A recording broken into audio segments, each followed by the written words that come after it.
Hi, Babatunde. Thank you so much for joining us on the Black Ink Cinema podcast. Oh, thank you for having me.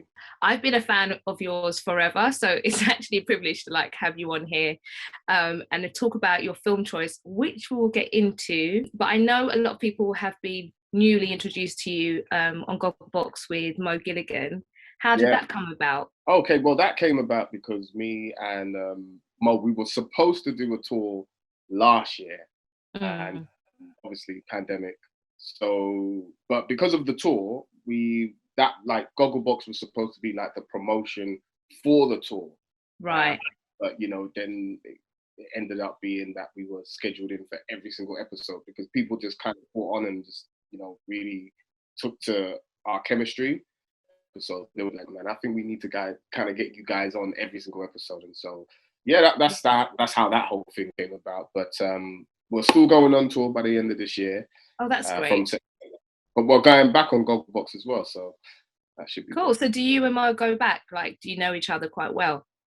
Oh, yeah. We've known each other since 2010 on the circuit. And then obviously going to Arsenal games because we're both Arsenal fans. Finally meet fellow Gooners! Yay! I'm always getting slated, but someone's got to do it. So listen, my wife slates me all the time. She's just like, you need to give up on this team. Choose a different. The struggle is so real. Exactly. Real. I also heard that you did the Jonathan Ross Comedy Club. It was great. I loved it. I absolutely loved it. It was it was definitely an experience, and meeting someone as huge as Jonathan Ross was kind of just the best platform for me to have a debut for my stand-up. So I was totally chuffed when I got picked for that. That was a huge honor for me. You know what I mean? Yeah. You were also selected by Dave Chappelle as part of his showcase called The Process. How was that? How did that come about? That came about by by accident. It was so funny. Kojo must have texted me going, "Oh, Dave Chappelle's coming down to do a gig." I was like, "Oh, cool, sweet. I'll be there." He was just like, "No, you're gonna perform." Ooh. And I was like, "What?" I was crazy. I lost it. I literally lost it, and it was just like, "Wow, I'm about to perform with Dave Chappelle." And then I started hearing, got a breakdown of what it was, and immediately I called my manager. She came rushing down, and she was just like, "All right, let's really pattern this thing up so we get it, execute it to the fullest." Yeah. But it was great meeting Dave. That's the second time I've seen him, but the first time actually meeting him. How was that? Was he? I was starstruck, man. What do you say to Dave Chappelle? I know. There's not a lot of people that would get me tongue-tied, but I probably would be like, ah! This is it. And, it was shocking to see him, but I spoke to him, and immediately, as soon as I said, "Hey, I'm Babatunde," he was just like, "Oh man, I've heard so much about you, blah blah blah." I was just it was surreal, but he's such a humble person, such a nice person, and I just totally, I still can't believe I gigged with Dave Chappelle. Yeah, you were like, Dave Chappelle knows my name, so I feel like there's some status to that now. Okay. You know what I'm saying? Did you have any funny stories of that night? Not funny, but I felt stupid when I went up to Dave Chappelle and I was just like, "Hey, if you need any help pronouncing my name before you go up, I help you. It's Babatunde." He looked at me like, "What?" And I was just like, "No, I can, if you've got any worries about pronouncing my name." He's just like, "Babatunde, right?" I was just like, "Yeah." He was just like, "Yeah." And I just walked away like, why did I say that today? It's like educated man. You know what I mean? No, so, he doesn't understand how it is here and how you have to constantly correct people. So that's not your bad. That's that was just you preempting something that could have gone wrong. Yeah. But I mean, after I did my gig, he came back and he said, "Hey man, you was funny. Keep it up." Blah blah blah blah blah. Oh wow. Yeah, man. So that I'm still all over it. So you got a content for London Live called Trap Town.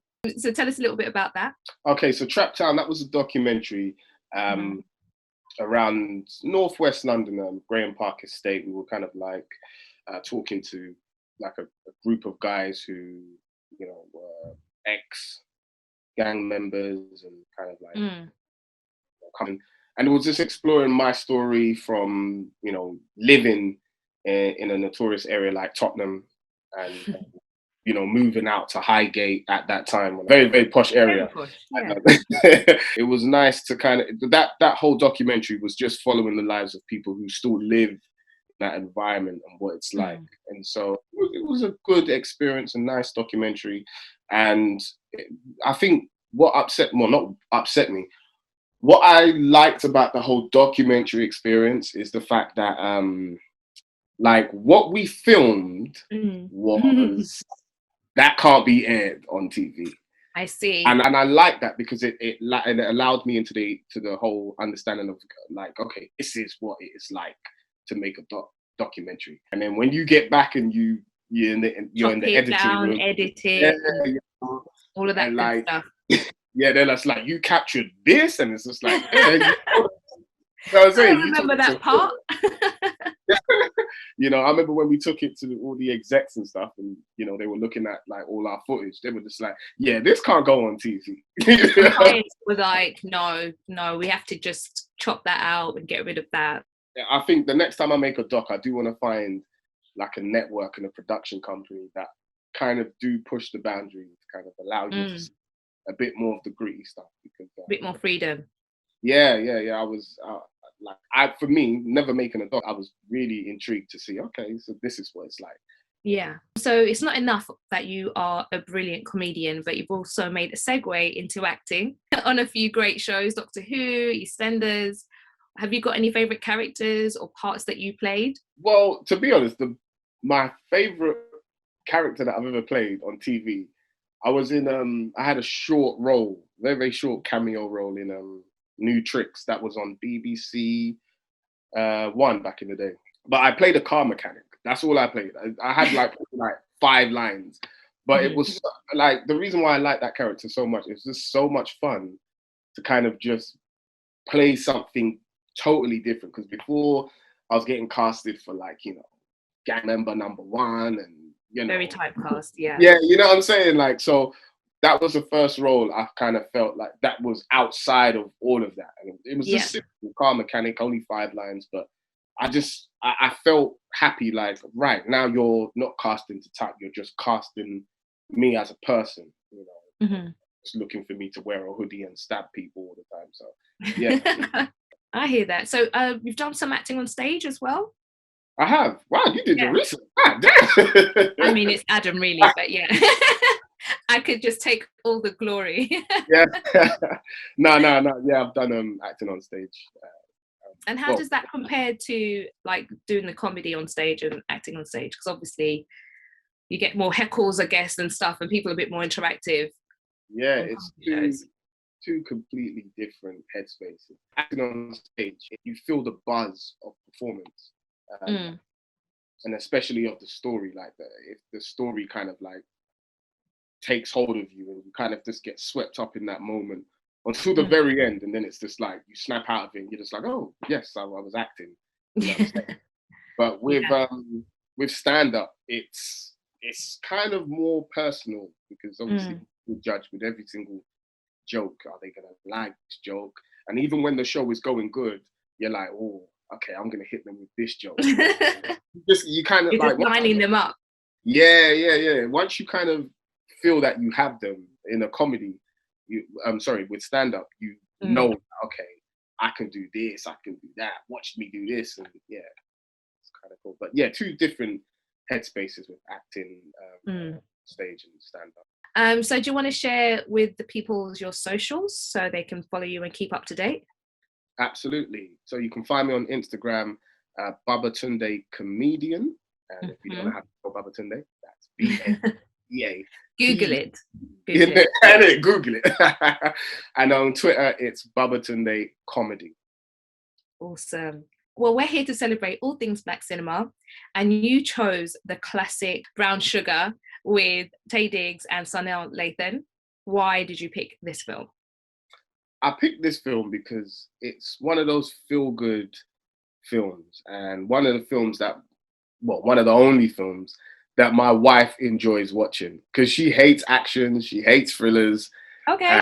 Yeah, we both hate horrors, Mm-hmm. but you know, in terms of films that are just feel-good films that you can just sit down, slap on any time, and really enjoy, Brown Mm-hmm. Sugar definitely, I'd say, for me, number one. I don't know anyone that doesn't like Brown Sugar. Yeah, I definitely prefer it over Love and Basketball. I might cause a bit of drama by saying that. Said what I said. Said it with my chest. You know what? I'm not gonna lie, that's kind of controversial, you know. It is, you know what it is? We're going completely off task here, but it's just, there's just so much annoying moments in Love and Basketball. Yes. No. I agree.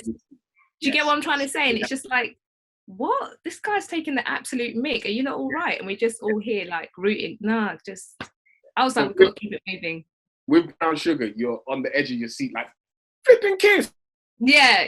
You can see that chemistry from the jump, and you want them to get together and just, you know, especially they've been friends for ages. So for those of you who haven't seen Brown Sugar, it's about two best friends who ultimately fall in love with each other and basically kind of try to move from friendship into a romance. But they both have boyfriends and girlfriends, and it gets quite complicated. But it's, you know, it's a romantic film. Why did you pick a romance? I'm not like a romance type of film type of guy. Don't Okay, get twisted. You can be honest. It's all right. You can. Safe space, isn't it? You know. Yeah. I do like rom-coms, but no, this is just an easy going, you know, kind of just easy watch. And I don't know anyone that don't like this film. Do you understand? So that's why I picked it's hilarious, and it's one of the only films that my wife will watch because she doesn't like action. She doesn't like thrillers or horrors. So this one is a sure guarantee that she's gonna. But you can watch it together. Yeah, man. Like we often watch that. Like we watch that a lot. Yeah. So where does this sit in your favorite rom-coms? Is this in like your top 5? This is number 2. I have another one, but it's a French film. Yeah, what's the first one? It's called Priceless. It's a French film. I actually have seen that, but I haven't watched it. Like I've seen the poster, but I just haven't watched it. Amazing film. Amazing. And I hope no one recreates this film. Oh, you know what? Yeah, when Americans, they always like take a French film and they recreate it. Leave the film alone, please. They'll have Angelina Jolie playing the character and just spoiling everything. Ruin it. It's just like, yo, just read the subtitles. Like, you know what I'm saying? We don't need it in English. Just read the subtitles. Please. Yes. It's so lazy. They're like, no, it's too much work. We're just going to change. We're going to pay for a whole new film. Yeah. So, yeah, Priceless is my favorite. But Brown Sugar is definitely number 2. 100%. I do like it. It is a little bit, I guess it has to be frustrating to watch, doesn't it? Because, you know, Dre's a little bit jealous of Sydney while he's still getting married and proposing to his woman, and still getting jealous that she's going on dates and meeting other people. That is definitely an irritation of mine. It's like, let her either break up with your missus and or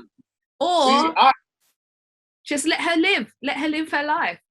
No. See, I think that's why this is such a good film, because my wife's the same. She sees it from your point of view, where I'm like, no, he needs to be jealous. Yeah, like, I see everything from his angle. So I'm just like, no, bro, be jealous of Sydney. Go get your woman. That's what we really want. You're literally marrying a whole woman, like a whole one.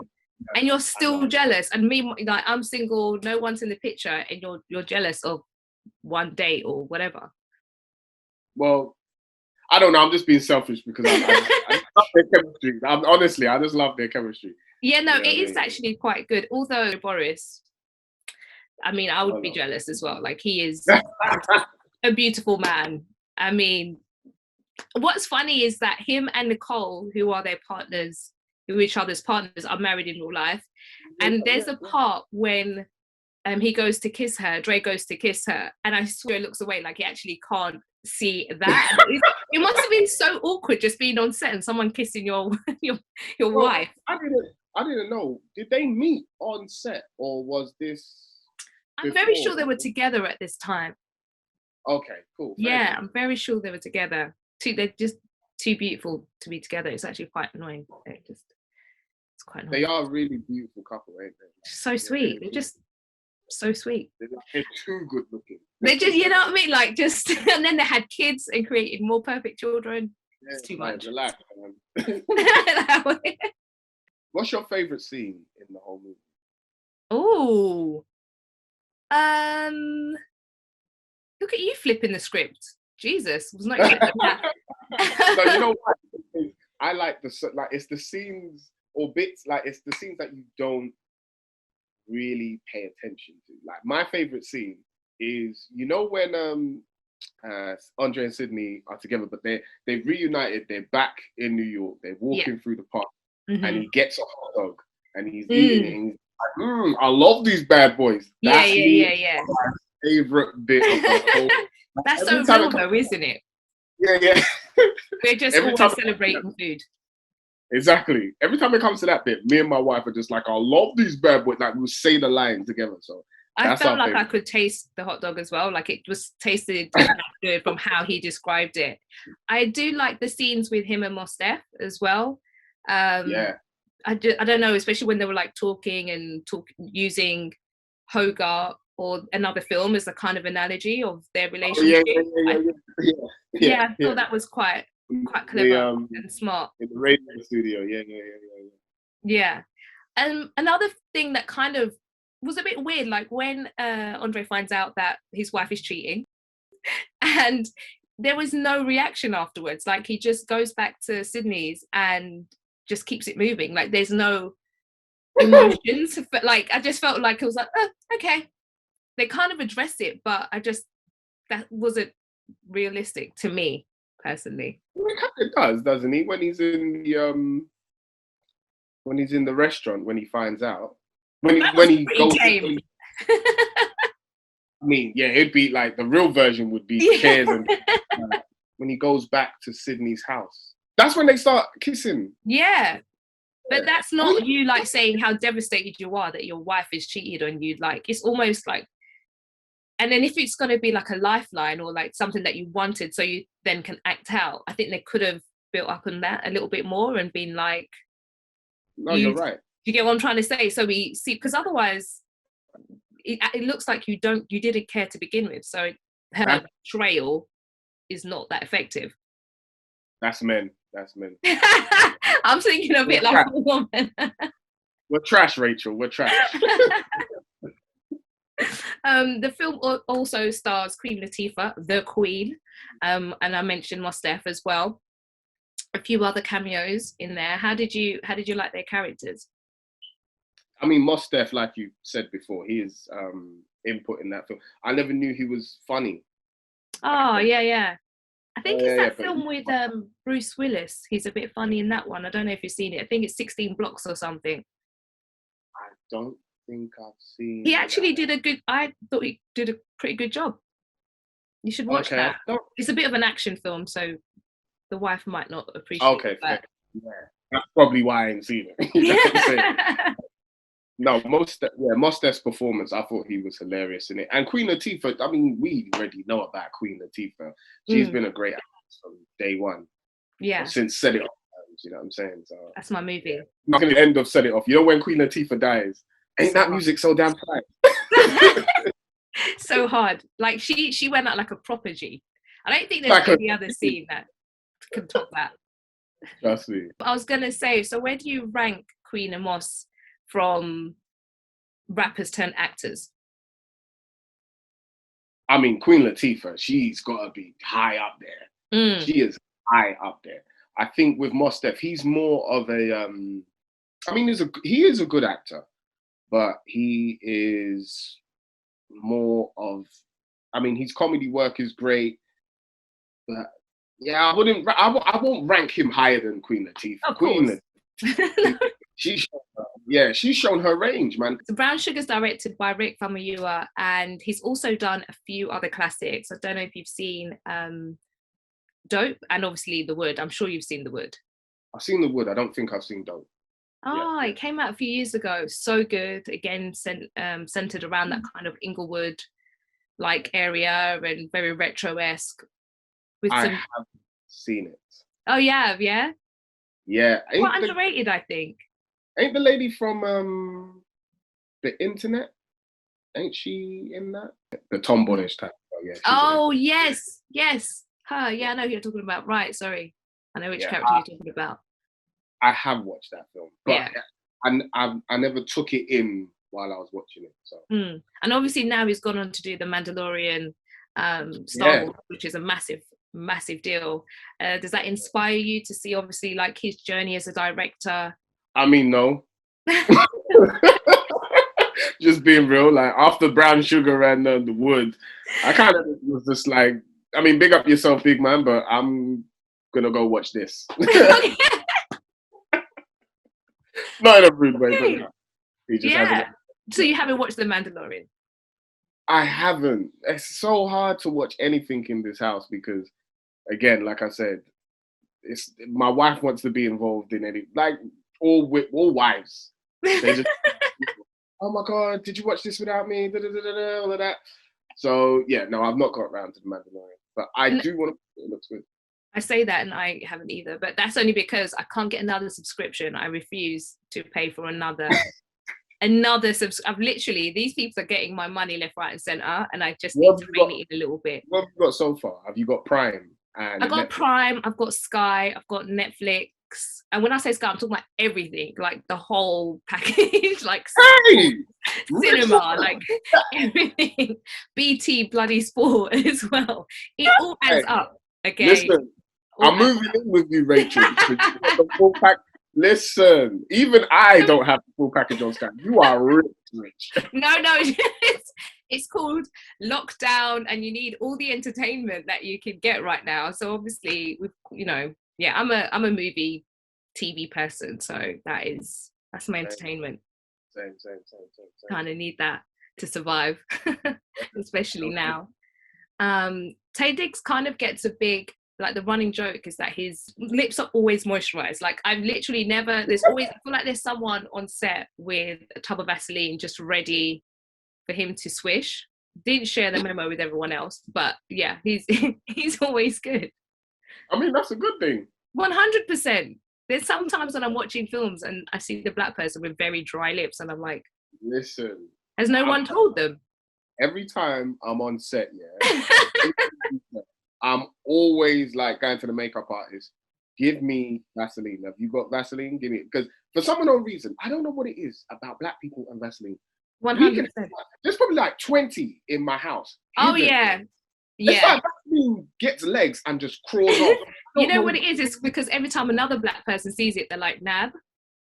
Like my sister, I always find mine in my sister's bag or something. And I'm like, I'm very, very sure that's mine. You see? So yeah, you just end up continuously buying all the time. Before it was comic, and I would lose those. Yeah. People probably steal it. Both Tay Diggs and Sanaa Lathan have got a massive catalogue of movies. So I just want to do a little quick fire round with you to ask you what your favourites of each of them. So like for either of them, have you got a favourite action movie? Action movie. For Tay Diggs, it would be Equilibrium. I 110% agree with you. I love that film. Yeah, it's a great film. Christian Bale, it's great. Yeah, I really, really enjoyed that. Yeah. What about favourite thriller? She's done a few. She's done The Perfect Guy. Yes, that's the one. That is the one. I quite enjoyed that one. I enjoyed that one as well. That was on Netflix, right? Yeah. It was it kind of reminded me of, I think it's Enough with J-Lo. I don't know. Yeah. All those types of films where it's just like someone trying to kill someone or they're running away, they need to rescue someone. Those films are fantastic. I mean, I love those films. I love a good revenge movie. I'm here for it, 100%. I mean, I only watched it once because it's too much to take in. Once, then you figured it all out, so you don't need to watch it again. Yeah, exactly. It's a good film. Have you got one that you think is there like worst films, or you just thinking like this is not great, this is a bit trash? I've not seen either of them, especially Tay Diggs. Mm. I don't know one film or character of him that I'd say this is not good for you. Every single film I've seen, both of them, especially him, have been amazing. Yeah, no, I agree. I actually don't have any that I can complain about.